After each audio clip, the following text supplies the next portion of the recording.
O Brasil, com sua extensa costa e intrincada rede de rios, sempre compartilhou uma relação íntima com a água.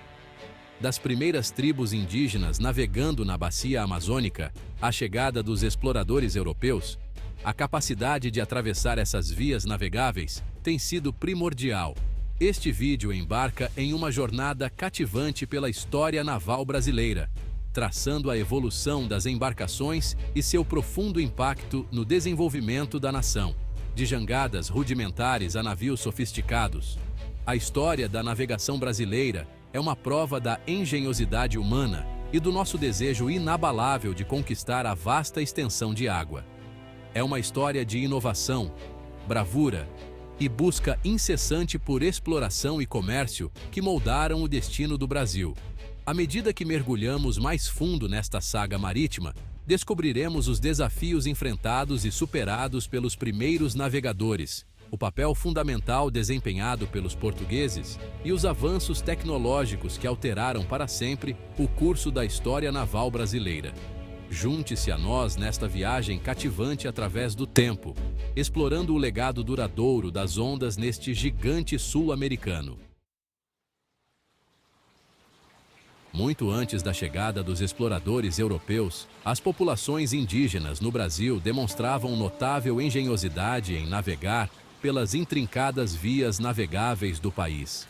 Utilizando os recursos disponíveis, esses primeiros navegadores construíram embarcações rudimentares que lhes permitiam pescar, negociar e explorar seus arredores. Essas embarcações, embora simples no design, foram instrumentais em seu modo de vida. Um dos tipos mais comuns de barcos antigos era a canoa, feita de troncos de árvores escavados. Essas canoas, geralmente movidas a remos ou varas longas, eram surpreendentemente manobráveis, permitindo que os indígenas navegassem até mesmo em rios estreitos e rasos. As jangadas, construídas amarrando toras ou bambu, forneciam outro meio de transporte aquático, especialmente para transportar cargas mais pesadas. Barcos de junco, feitos de juncos encontrados em abundância ao longo das margens dos rios, também eram empregados em algumas regiões. Essas embarcações leves, embora menos duráveis do que canoas ou jangadas, ofereciam um meio simples e disponível de navegar em águas calmas. Apesar de sua engenhosidade, essas primeiras embarcações tinham limitações. Seu tamanho pequeno restringia a distância que podiam percorrer e a quantidade de carga que podiam transportar.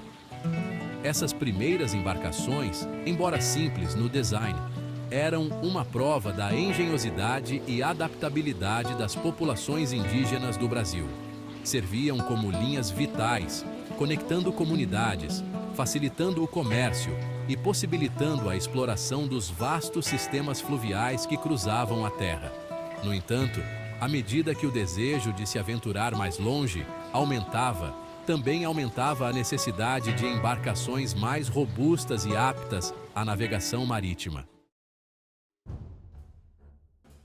Enquanto canoas, jangadas e barcos de junco atendiam às necessidades dos primeiros brasileiros, suas limitações tornaram-se aparentes com o desejo de explorar mais e transportar cargas maiores. A vastidão do Oceano Atlântico prometia novas terras, rotas comerciais e oportunidades.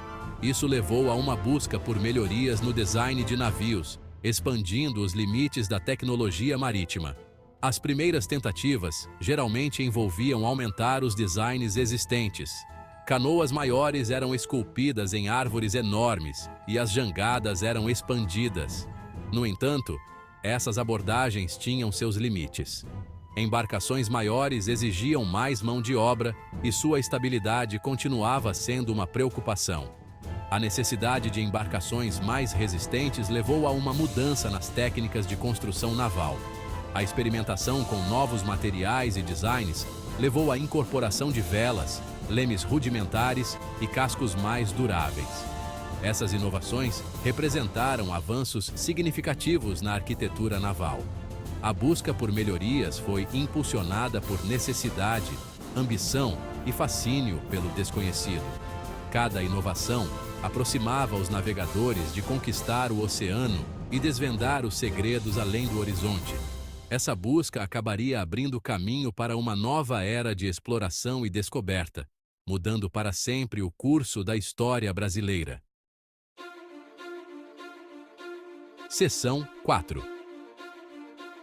A influência portuguesa, inaugurando uma nova era na navegação. A chegada dos portugueses ao Brasil no século XV marcou um ponto de virada na história naval da nação. Com eles, trouxeram técnicas avançadas de construção naval e uma vasta experiência marítima acumulada ao longo de séculos de exploração e comércio ao longo da costa africana.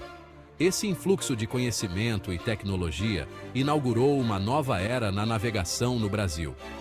Os portugueses, impulsionados pela sede de exploração e pelo lucrativo comércio de especiarias, investiram pesadamente no desenvolvimento de navios capazes de suportar os rigores de longas viagens oceânicas.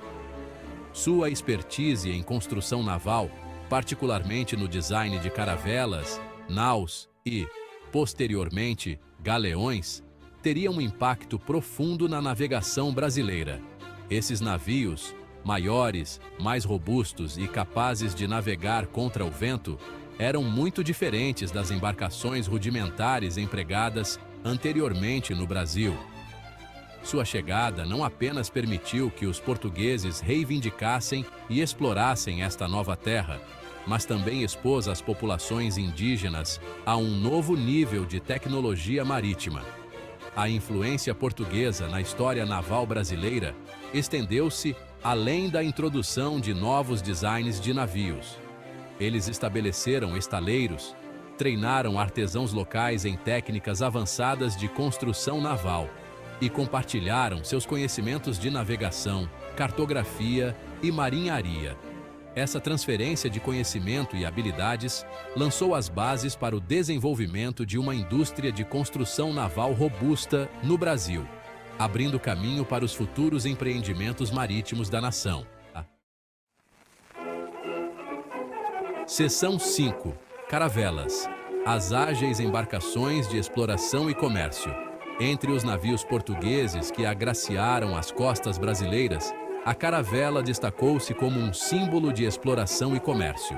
Essas embarcações ágeis e versáteis, famosas por sua capacidade de manobra e velocidade, desempenharam um papel fundamental na expansão marítima de Portugal e nas interações subsequentes com o Brasil. Caracterizadas por suas velas latinas, uma configuração triangular que lhes permitia navegar com eficiência contra o vento, as caravelas eram capazes de navegar tanto em oceano aberto quanto em águas costeiras rasas. Isso as tornava ideais para explorar costas desconhecidas, navegar em rios e estabelecer rotas comerciais ao longo da costa brasileira. O tamanho relativamente pequeno das caravelas permitia que entrassem em enseadas e rios inacessíveis a navios maiores, facilitando a exploração do interior brasileiro e o contato com as populações indígenas. Também eram rápidas, capazes de cobrir grandes distâncias, tornando-as adequadas para longas viagens de e para a Europa. As caravelas, embora relativamente pequenas em tamanho, eram embarcações robustas e aptas à navegação marítima. Seu calque raso permitia que navegassem em rios e águas costeiras com facilidade, enquanto suas velas latinas forneciam a agilidade necessária para manobrar em condições desafiadoras. Essas características as tornaram a embarcação preferida de exploradores e comerciantes portugueses que se aventuravam nas águas desconhecidas do Novo Mundo. Seu impacto na história naval brasileira, particularmente nos primeiros anos de exploração e comércio, é inegável.